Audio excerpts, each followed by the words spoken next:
Allah doğruyorlar ya. Konuşmuyor. Canım kardeş. Ama insafı bana hayvanım. İndir dandır yapacaksın değil mi çahal? Cepçilik yapacaksın değil mi çahal? Biri buradan geldi, biri şuradan geldi, ortada hapıştılar. Solla.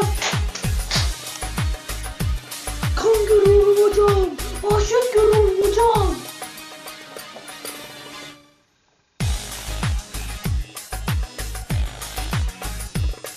...2009 gün görevinde... ...Avrupa'nın orta yerinde... ...küslüğüm...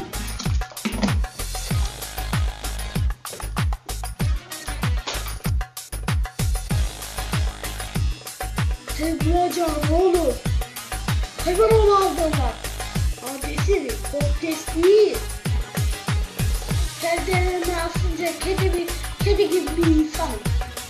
Konuşma lan kes lan. Kapatma şu kamerayı.